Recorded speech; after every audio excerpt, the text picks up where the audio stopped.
Close your eyes, take a deep breath, and let the world around you fade. Together, we will journey to a realm where myths come alive and mysteries whisper their secrets. This is your moment to pause, to wonder, and to escape. Oisín and the Land of Eternal Youth. The meeting of Oisín and Niamh. In the days where heroes roamed the land and the Fianna stood as Ireland's greatest warriors, there was none as skilled in battle or as gifted in poetry as Oisín, son of Fianna. Strong as a storm and wise as the ancient oaks, Oisín's name was sung in the halls of warriors and whispered in the sacred groves of the Druids. One day, as he and the Fianna hunted through the green hills of Ireland, a figure appeared on the horizon. She rode a horse as white as sea foam, its mane flowing like liquid silver. The woman upon its back was unlike any Oisín had ever seen before. Her golden hair shone like sunlight, and her eyes held the depth of the ocean. She was Niamh of the golden hair, a princess of Tirnanog, the land of eternal youth. Oisín, son of Fianna, she called, her voice as soft as the wind through the trees. I have heard of your deeds, your poetry, and your noble heart. I have come to take you with me to the land where sorrow does not touch us, where time itself bends to the will of joy. Oisín was captivated. He looked to his father, to his brothers in arms, but the pull of Niamh's words was too great. He stepped forward, took her hand, and mounted the enchanted horse. With a single leap, they soared across the sea, leaving the mortal world behind.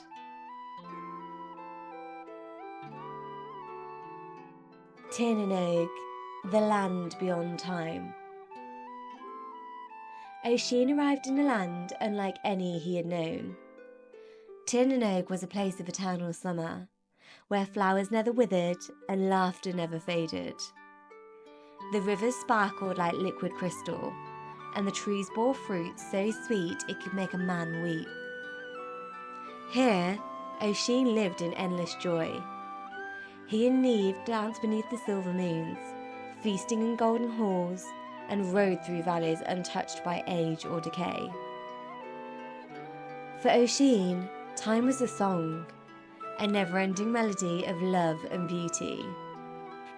He became a prince in this land, beloved by the people, and in his heart, he believed he had found paradise. But within him, a quiet voice whispered, a longing for Ireland, for the Fianna, for the land of his birth. He dreamed of his father's voice, of the sound of hounds on the hunt, and the rough embrace of his brothers in arms. One day, he turned to Niamh. Let me return, if only for a short while. Let me see my father, my friends. Let me walk the land I once called home. Niamh's smile faltered. If you go, Oisín, you must promise me this.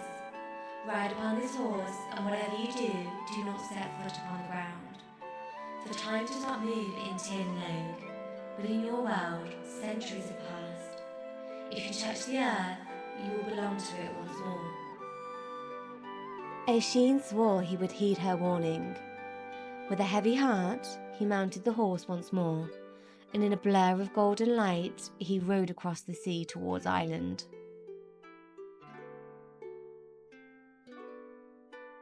The return to a forgotten land. When Oisín reached Ireland, he knew at once that something was wrong. The land was familiar, yet strange. The hills were the same, but the people were different. The great halls of the Fianna were gone, their voices silenced by time. He rode through villages where no one knew his name, where men and women stared at him as if he were a ghost. Seeking answers, he approached a group of farmers struggling to lift a heavy stone. Oisín, still strong from his time in Fianna, leaned from his saddle to help. The moment his fingers touched the stone, his foot slipped from the stirrup. His boot met the earth. The change was instant. His body, untouched by age for centuries, withered in an instant. His muscles shrank, his skin sagged, his golden hair turned to white. He fell to his knees, no longer a warrior, but an old man at the edge of his final breath. The farmers, wide-eyed with horror, rushed to his side. "Who are you, old one?"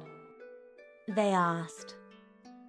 "I'm Oisín," he whispered, "son of Fianna." But none knew his name. The Fianna were gone, their stories now legend, their world lost to time.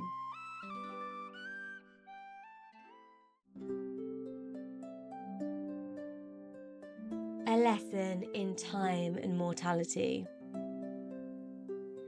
As Oisín lay beneath the sky of his homeland, he understood the truth of Niamh's warning.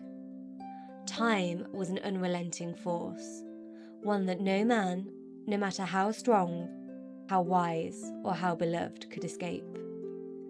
He had lived in a world untouched by sorrow, yet in doing so, he had lost the life and land he once knew. The warriors he had fought beside, the songs he had sung by the fire, the hills and rivers he had called home, all had faded into the past, carried away by the ever-turning wheel of time. He was a man out of place, a relic of an age long gone, and no strength or wisdom could undo what had passed. Yet as he lay there, he did not despair. He had known love deeper than the ocean, adventure wilder than the wind, and wonder that most men could only dream of. He had touched the divine, walked in the land of gods, and witnessed the beauty of a world untainted by time's cruel hand. He had been both mortal and legend, both warrior and dreamer. And though his body grew weak, his spirit remained strong. He understood now that no man can outrun time, nor can he bend it to his will. But what he could do, what all could do, was make the moments that were given truly matter. To love without fear, to fight with honour, to chase wonder even when it seemed out of reach. As the wind carried his final breath across the hills of Ireland, his lesson remained, whispering through the land like an echo of the past. Time is both the greatest gift and the greatest thief. It moves ever forward, caring nothing for those who would try to grasp it. We cannot outrun it, nor can we hold it still. But while we live, we must cherish every fleeting moment, embrace those we love, and carve our stories into the world. For in the end, it is not immortality that matters, but the mark we leave behind, the memories, the deeds, the love that lingers long after we're gone.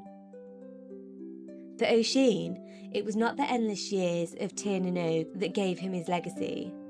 It was the life he had lived before, the legends he had created, and the songs that would be sung of him for generations to come. In this, he had found a kind of immortality, not of the body, but of the soul, and that, above all else, was what truly endured.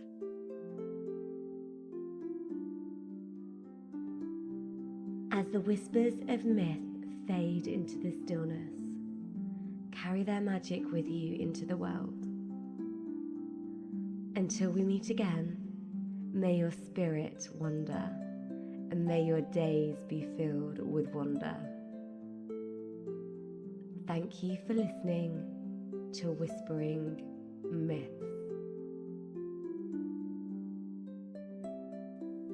If you enjoyed this story and want to hear more, be sure to subscribe to Whispering Myth. That way, you won't miss out on any of the magical tales that I share. Don't forget to like this video and leave a comment. Thank you for listening, and until we meet again, may the whispers of myths guide your dreams.